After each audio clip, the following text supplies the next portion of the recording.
Alright, let me take you back to where it all began. It was at this party, you know, the kind where you're not really excited to go but end up having the time of your life. That's where I met Alex. Our friends, who were hosting, had been trying to set us up for ages. They said we'd hit it off, and damn, were they right. So there I was, standing with a drink in my hand, feeling kind of out of place in a crowd of strangers, when Alex walked over. He had this easy smile and a way of making you feel like you were the only person in the room. "Hey, I'm Alex. You must be the famous Sarah I've heard so much about," he said, extending his hand with a cheeky grin. I remember laughing, the ice in my drink clinking as I shook his hand. "Famous? I think you've been fed some tall tales." "Nah," he chuckled. "Just that you're supposed to be the life of the party." "Well, let's not let the rumors down," I replied, and from that moment, we just clicked. We talked about everything and nothing, from our favorite movies to the most embarrassing things we'd ever done. It felt like talking to an old friend, someone I could be myself with without any pretense. As the night went on, we found ourselves away from the crowd, sitting on the back porch, sharing stories under the stars. It was one of those conversations that felt like it could go on forever. "You know, my friends thought this would be a good setup, but I think they underestimated how much we'd actually get along," Alex said, looking genuinely surprised. I smirked, taking a sip of my drink. "Yeah, I was ready to bail the minute I got here. Glad I didn't." "That makes two of us," he replied, his eyes locking with mine in a way that made my heart skip a beat. Just then, some drunk guy stumbled out onto the porch, breaking the moment. "Hey, you two gonna make out or what?" he slurred, causing both of us to burst out laughing. "Get lost, man," Alex said, not missing a beat, but the guy just wandered off, leaving us in stitches. The night ended with Alex asking for my number. "So, Sarah, can I text you sometime? Maybe continue this conversation without the drunk party crashers?" I grinned, feeling that flutter in my stomach again. "I'd like that," I said, and gave him my number. Walking home that night, I couldn't stop smiling. I had a feeling that this was the start of something special. Little did I know how right I was, and just how much of a roller coaster was waiting for us down the line.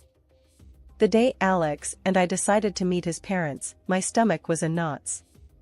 I knew they were well off, living in a world that seemed miles away from my simple upbringing. Alex tried to ease my worries on the drive over, his hand finding mine as he glanced my way. "They're gonna love you, Sarah. Just be yourself," he reassured, squeezing my hand. "Yeah, if being myself doesn't include being a nervous wreck," I muttered, trying to smile. We pulled up to a house that looked more like something out of a magazine than a place where people actually lived. It was massive, the kind of place with more rooms than you'd know what to do with. As we walked up to the front door, Alex gave me an encouraging nod, and we stepped into the lion's den. His mom, let's call her Elaine, greeted us with a smile that didn't quite reach her eyes. His dad, whom we'll call Richard, was more straightforward, offering a firm handshake that felt more like a test of strength than a greeting. "So, you're the girl Alex has been spending all his time with," Elaine said, leading us into the living room. Her tone was polite, but there was an edge to it that made me brace myself. "Yes, Mrs. Jackson. It's so nice to finally meet you," I said, my voice a bit too high-pitched even to my own ears. "Dinner's ready. Let's eat," Richard announced, cutting through the awkward pleasantries. Dinner was an exercise in dodging subtly sharp questions and trying to make small talk that felt like pulling teeth. Elaine was particularly skilled at backhanded compliments. "It's so brave of you to pursue a career in web design, especially coming from such a humble background," she said, her eyes scanning me like I was an interesting specimen under a microscope. "Yeah, well, we can't all inherit a business, can we? Gotta work with what we've got," I shot back, a little more defensively than I intended. Alex shot me a look, a mix of admiration and "please let's not start a war at the dinner table." Richard, for the most part, stayed out of the fray, focusing on his food more than the conversation. But when he did chime in, it was with pointed questions about my intentions with Alex. So, Sarah, where do you see yourself in 5 years? Still trying to make it in web design, or have you considered something more stable? I took a deep breath, trying not to let my irritation show. Well, Richard, I'm pretty committed to my goals. Stability is great, but so is following your passion, right? The dinner dragged on, with every course feeling like another round in an invisible boxing match. By the time dessert was served, I was mentally exhausted, running on autopilot. On the drive back, Alex was quiet, a storm brewing in his eyes. I'm sorry about that. They can be a bit intense. I laughed, the tension from dinner finally starting to ebb away. Intense? That's one way to put it. But don't worry, I can handle a little heat. Alex grinned, reaching for my hand again. That's my girl. You know, you really impressed me tonight. Standing your ground like that. Yeah, well, someone's gotta keep your parents on their toes, I joked, feeling the night's stress melt away in the warmth of his smile. Life with Alex was everything I could have hoped for and more. We married surrounded by those who genuinely cared for us, ready to start our new life together. Almost immediately after, we were blessed with the arrival of our son, a bundle of joy who became the center of our world. Yet, despite the happiness our little one brought into our lives, a shadow loomed over our newfound bliss. Alex's parents refused to accept our son as part of the family. They harbored doubts, unfounded and cruel, about the paternity of our child, suggesting he wasn't truly Alex's. One evening, after we'd put our little guy to bed, Alex and I were slumped on the couch, each nursing a cup of tea, when he dropped the bombshell. Sarah, my mom called today, he began, the words heavy. She's insisting on a paternity test. I choked on my tea, coughing as the words sunk in. She what? My voice was a mix of disbelief and anger. Yeah, I know, it's insane. She's out of line, Alex said, running a hand through his hair, looking as frustrated as I felt. Why now? What's her problem with us being happy? I was fuming, the idea of it all so offensive, so invasive. Alex sighed. She's convinced herself that. I don't know, that our son isn't mine. Says it's for the family's peace of mind. Peace of mind? What a load of crap. I snapped, my temper flaring. And what did you say to that? I told her she was being ridiculous, that it's an insult to even suggest it. But she's adamant.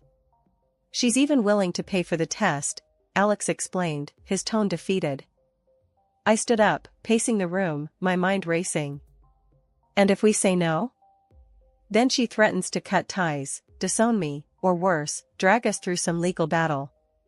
She's bluffing, I think. But Sarah, I don't want this hanging over our heads. I stopped pacing, looking at him, the anger simmering down to a painful realization. So, we just do it? Prove her wrong and shove it in her face? Alex nodded. Yeah. We do it, not for them, but for us. To end this nonsense. The day of the test, we were a quiet storm of nerves and silent defiance.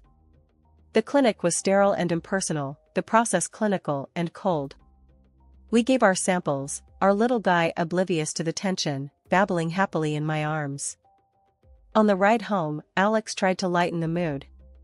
Imagine the look on her face when the results come in.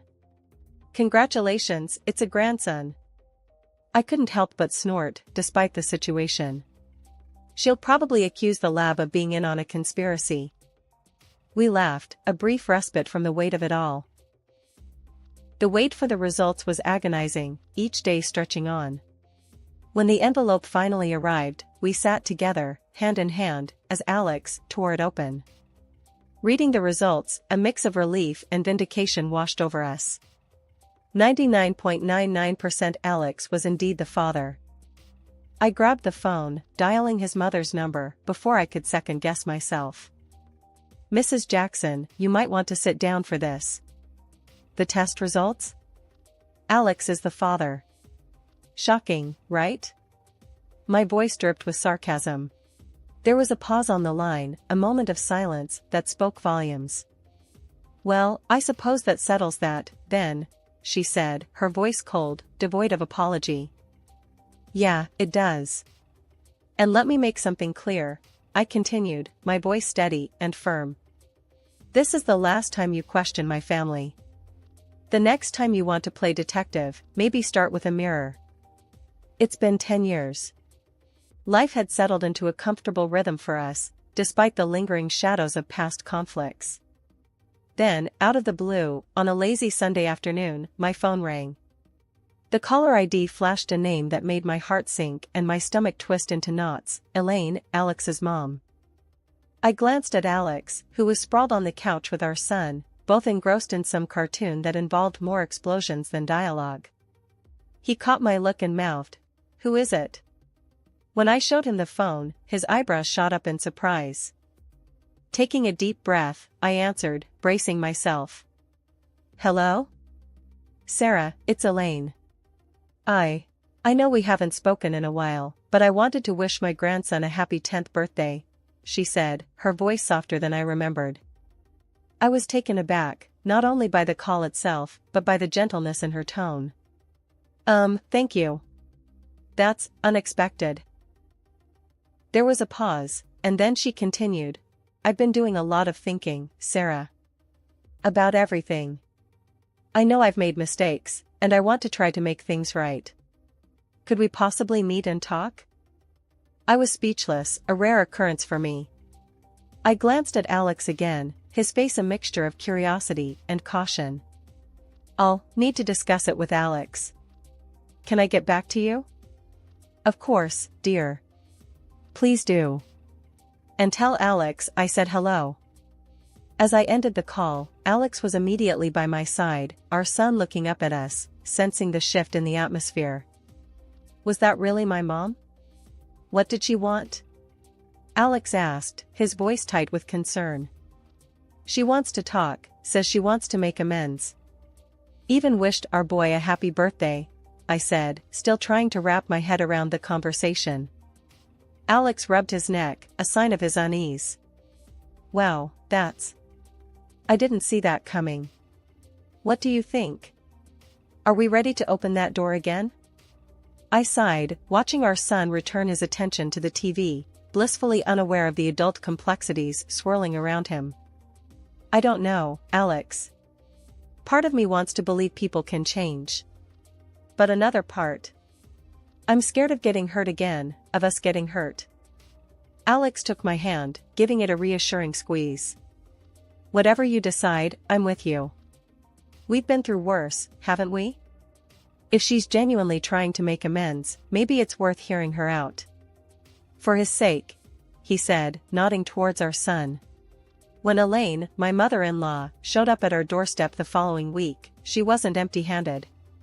She brought with her a high-end gaming console for my son, Jamie. The boy's eyes nearly popped out of his head when he saw it. "Whoa, is this for me?" he gasped, his excitement palpable. "Yes, sweetheart, it's for you," Elaine said, her voice softer than I'd ever heard it. I watched the exchange, my stomach knotted with suspicion. What was she playing at? Later, as we sat in our living room, Elaine dropped the bombshell about her husband, Richard. "He's very ill," she said, her usual tough exterior cracking a bit. "Stomach cancer.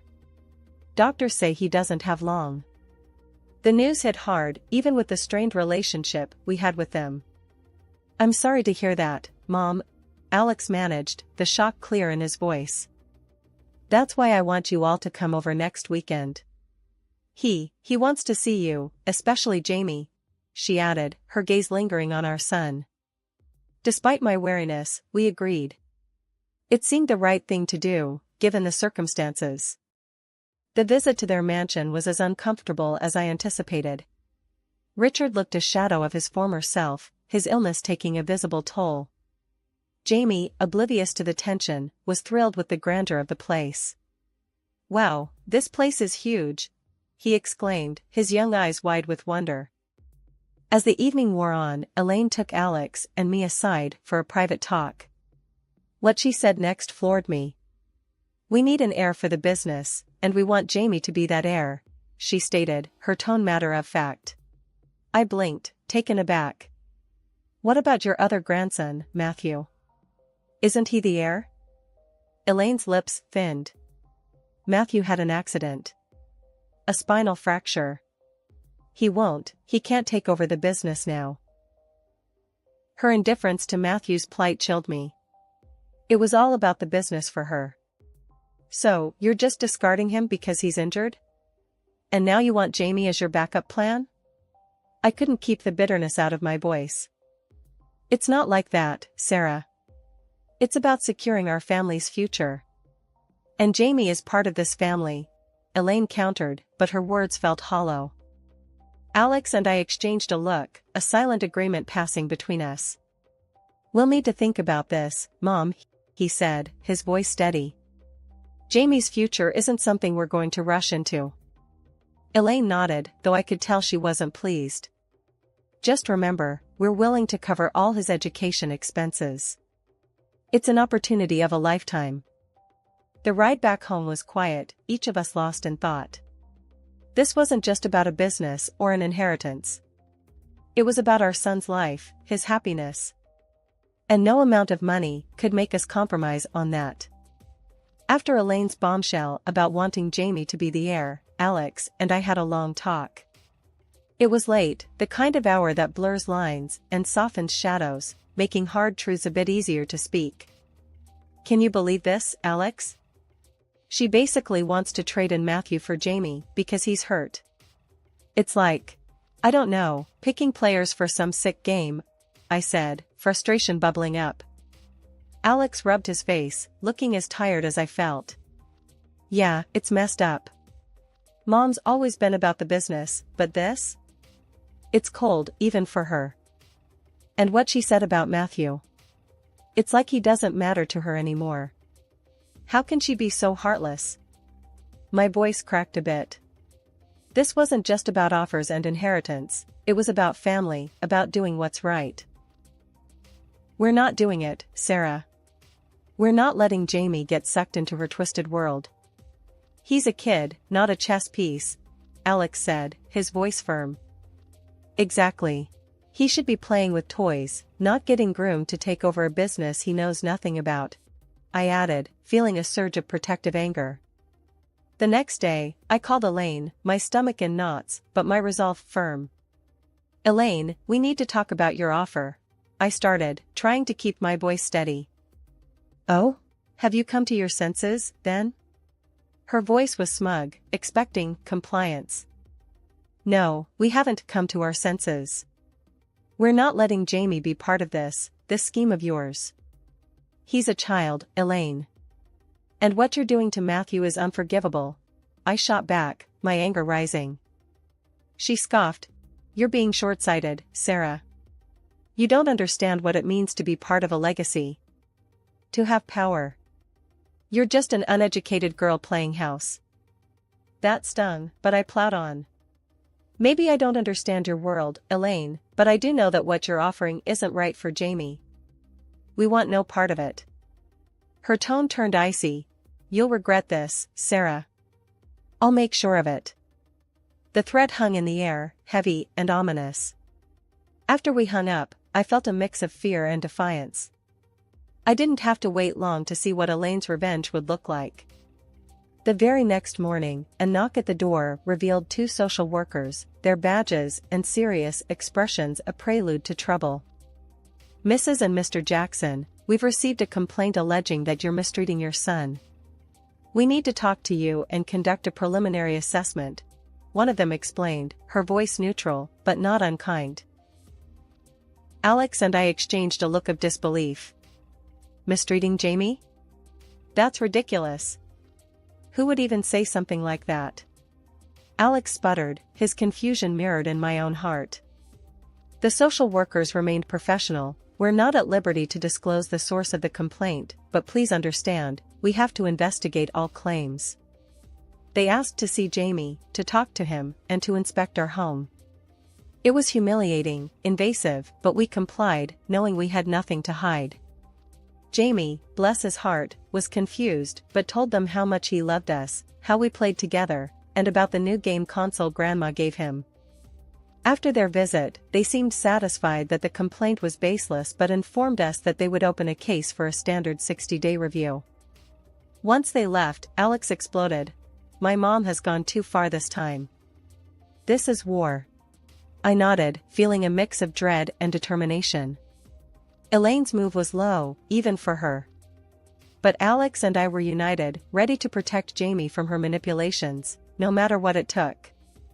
A week passed, with an uneasy quiet. Then, as if challenging the peace, the social workers returned, this time with a new claim from Elaine, my mother-in-law. They relayed that there had been a report Jamie was left home alone, a situation we knew never occurred. The accusation was ludicrous, but the implication was severe, and it sent a chill down my spine. After the social workers left, Alex, with a storm brewing in his eyes, called his mother. I could only hear one side of the conversation, but the tension in the room was palpable. "Mom, this has to stop. You're not just crossing lines, you're obliterating them. Why would you say Jamie was left alone?" His voice was a mix of anger and disbelief. The response was a cold laugh that echoed through the speakerphone, sending a shiver down my spine. "Oh, Alex, you really don't know me at all if you think I'll just stand by. Everything will go as I have planned." The following week, our nightmare scenario unfolded. Jamie didn't come home from school. Frantic, we called around, only to discover Elaine had picked him up, claiming she had our permission. My heart stopped. When we finally got Jamie on the phone, his words twisted the knife deeper. "Grandma says I can stay with her. She buys me stuff and lets me do what I want," he said. The realization that Elaine would go to such lengths to manipulate our son, to tear him from us, was a wake-up call. We had tried to handle things calmly, to keep the peace for the sake of family unity, but it was clear that Elaine's motivations were driven by control and spite, not love or concern for Jamie's well-being. With heavy hearts, but a determined resolve, we involved the police, explaining the situation and insisting on our son's return. The legal system, slow but eventually effective, sided with us, recognizing the manipulation and unlawfulness of Elaine's actions. The trial felt like a storm that had raged around us, threatening to pull us under. But when it finally passed, the skies cleared in a way we hadn't expected.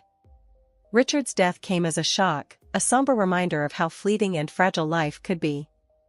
Yet, in his passing, he left behind a message, a final act that would redefine the future of our family. It turned out Richard had made some unexpected decisions regarding his estate. Most of it was left to Alex and me, a gesture that spoke volumes of his silent observations and perhaps his regrets.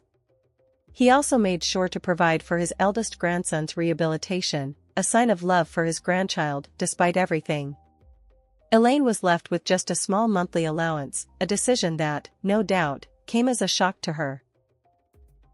One evening, Alex and I sat down with Jamie, the glow from his nightlight casting soft shadows across his room. It was time to talk about the future, about the choices, and the legacy his grandparents had left behind. "Jamie, you know how Grandpa Richard left us some money, right?" Alex started, his voice gentle, but serious. "Yeah, Dad. Does that mean I can get more video games?" Jamie's innocent question brought a smile to my face, a brief moment of lightness in the gravity of our conversation. "It means a lot more than that, Bud," I chimed in, ruffling his hair. "It means you have options for your future. For school, for what you want to be when you grow up." Jamie looked between us, his young mind trying to grasp the weight of our words. "But I don't know what I want to be yet." "Is that okay?" "Absolutely," Alex assured him. "The most important thing is that you get to choose, to find what makes you happy. And we'll be here to support you, no matter what." "And what about Grandma Elaine?" Jamie's question hung in the air, a reminder of the wound still healing. "We'll deal with that as it comes. But for now, let's focus on us, on our family," I said, hoping to ease his concerns. The days that followed were filled with discussions about trusts, scholarships, and savings for Jamie's education. We wanted to ensure that whatever he decided to pursue, the resources would be there to support him. It wasn't just about securing his future financially, it was about giving him the freedom to dream, to explore, and to become whoever he wanted to be. As for Elaine, the relationship remained strained, a bridge partially burned by past actions. Yet, we held out hope that time might bring healing, might soften the sharp edges of conflict and misunderstanding. For Jamie's sake, we remained open to reconciliation, to finding a way forward that could include her, albeit with boundaries firmly in place.